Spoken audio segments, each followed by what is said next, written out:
দর্শক আসসালামু আলাইকুম। আমরা এই মুহূর্তে রয়েছি বাংলাদেশ জামাত ইসলামীর ঐতিহাসিক জাতীয় সমাবেশের ফলে আপনারা দেখতে পাচ্ছেন এটা হচ্ছে মৎস্য ভবন এলাকার মোড়। যদি আপনাদেরকে একটি কথা বলতে চাই, আপনারা দেখতেছেন যে এই জনসমুদ্রটা ইতিমধ্যে মৎস্য ভবন এলাকা ছেড়ে কাকরাইল মসজিদ এলাকা হয়ে প্রধান বিচারপতির বাসভবন এবং প্রধান উপদেষ্টার রাষ্ট্রীয় অতিথি ভবন যমুনার ওই অঞ্চলের দিকে চলে গেছে। এইদিকে আপনারা দেখতে পাচ্ছেন রমনা পার্কের ভিতরে আমরা ইতিমধ্যে লক্ষ্য করেছি সোহরাওয়ার্দী উদ্যানের মতো রমনা পার্কের ভিতরে বিশাল জনসমুদ্র রয়েছে। আমি আপনাদেরকে একটু জুম করে দেখানোর চেষ্টা করছি। আপনারা যদি রমনা পার্কের ভিতরে দেখেন, ভিতরে প্রচুর পরিমাণে লোক সমাগম রয়েছে। সেখানে আসলে বোঝা যাচ্ছে না যে ঢাকা শহর আজকে কি পরিমাণ লোক উপস্থিত হয়েছে।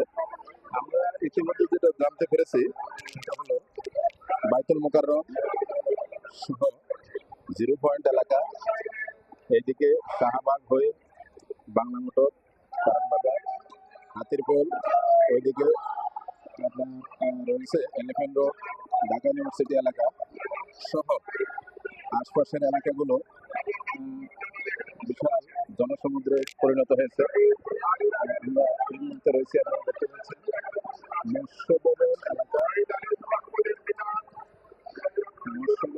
এলাকা, মৎস্য ভবন মোড়, ফুট ওভার ব্রিজ। আপনারা দেখতে পাচ্ছেন ফুট ওভার ব্রিজেও প্রচুর পরিমাণে মানুষ সেখানে অবস্থান নিয়েছে। আসলে আজকে এক কথায় বলা চলে জামাত ইসলাম কর্তৃক আয়োজিত আজকে এই বিশাল সমাবেশ এটা এক মহা জনসমুদ্রে পরিণত হয়েছে, এটা বলাই যায়। আসলে কি পরিমাণ লোক হয়েছে এখনো আমরা জানতে পারিনি।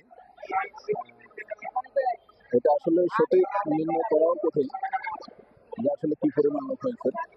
মাঠের ভিতরে তার থেকে আরো অনেক গুণ বেশি লোক বাহিরে অবস্থান করতেছি, আপনারা তারই চিত্র দেখতে পাচ্ছেন। আমরা আপনাদেরকে আজকের এই সমাবেশের পরবর্তী আপডেট জানানোর জন্য আমরা আছি সোহরাওয়ার্দী আশপাশ এলাকায়।